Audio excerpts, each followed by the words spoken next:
conflit face à l'Iran, les amis, prend littéralement une autre tournure. Le pétrole iranien a été bombardé cette nuit par les États-Unis et par Israël. Une autre raffinerie pétrolière iranienne, la Shaharan Oil Depot, a été attaquée par ces mêmes ennemis. Ils ont attaqué aussi une troisième raffinerie pétrolière iranienne dans le sud de Téhéran, la capitale. Il y a quelques instants, le Hezbollah a envoyé une centaine de missiles afin de bombarder le sol israélien. Comme ce que vous voyez, le dôme de fer israélien est en train de détruire tous ces missiles. Il y a quelques instants aussi, la tour 23, un hôtel de luxe dans la marina de Dubaï, a été bombardé par un drone iranien. Je termine cette vidéo avec le discours choc ensanglanté de monsieur Kim Jong-un, le président de la Corée du Nord, qui a énoncé mot pour mot: mes citoyens sont en Iran.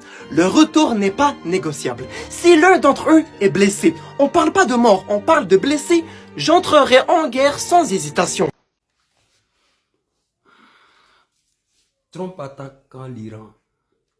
Ça fait combien de vidéos il fait là-dessus? Mon gars là, il pousse pas. Vous savez ce qu'il fait?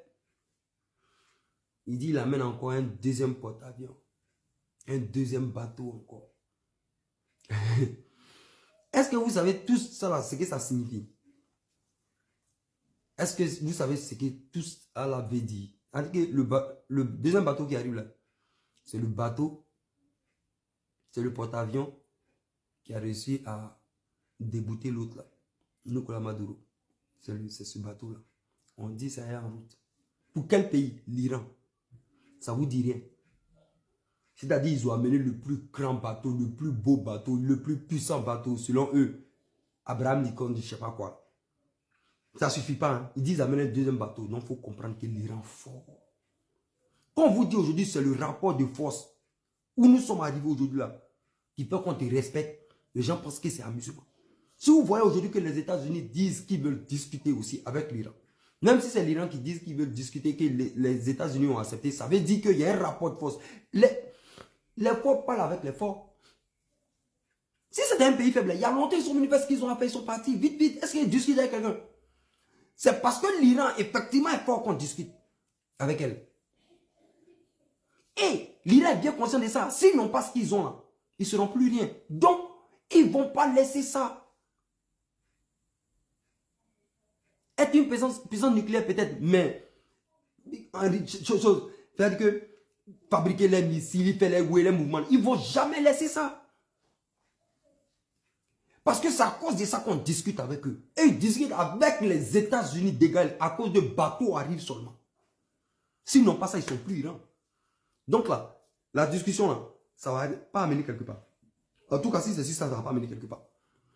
Donald Trump là, pour ne pas perdre la face, il avait dit un truc. Il dit, ah les bras, voyez ce qu'on en fait. Moi, il a bien amené un bateau. Sur le bateau, il retourne sans qu'il tape beaucoup là, ça fait soleil. Donc voilà ce qu'il vous propose. Moi, il vient 2-3 avions, calez-vous, donnez-moi 3 sites. Il tape sur les 3 sites. Vous aussi, vous vous levez, il donne 2-3 petits coups là, vous frappez là-bas, genre 1-1. Et puis allez, moi, il retourne mes bateaux, il n'est pas la honte. Ils ont proposé ça à l'Iran. Allah. L'Iran, rien, ça dit c'est Gawaya. Soit vous reculez, soit on s'étape.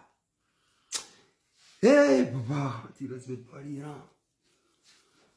Et nous sommes dans un monde aujourd'hui, c'est des rapports de force. C'est comme ça que les pays de la RSA, ils ont compris aussi. Que eux, ils ont que ça. Il faut qu'ils s'arment. Il faut qu'ils s'arment, ils s'arment. Aujourd'hui, là, c'est vrai, le terrorisme est en train de détruire chez eux. Mais un jour, là, ils sont puissants militairement. Parce qu'il faut s'armer aujourd'hui, c'est le rapport de force. La Corée du Nord, là. Pourquoi on parle de tout le monde, pays fermé, blablabla, bla, bla, on ne touche pas la Corée? Parce qu'ils savent que les morts là, et puis il n'y a pas de garçon qui peut les toucher. Où c'est arrivé là?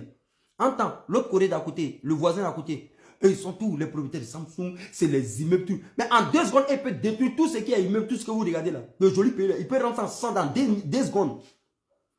Aujourd'hui, quand tu es militairement fort, on te respecte. C'est le rapport de force dans le monde aujourd'hui. Mais ça, l'Afrique n'a pas encore compris. Nous sommes là comme ça, on est spectateurs de tout.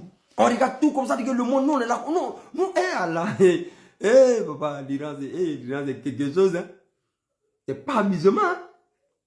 Ah, vous voyez ça, viens vous expliquer les, oui. Ici, vous parlez juste de ça, quoi. Ça là, va vite, mais venir rentrer en profondeur, vous expliquer pourquoi Trump ne chicote pas depuis. Parce que ça ne va pas se passer comme ça. Même s'ils veulent nous envoyer 155 000 bateaux, regarde. Actuellement, ils veulent déplacer encore les Abraham Lincoln. On ne déplace pas comme ça mouvement.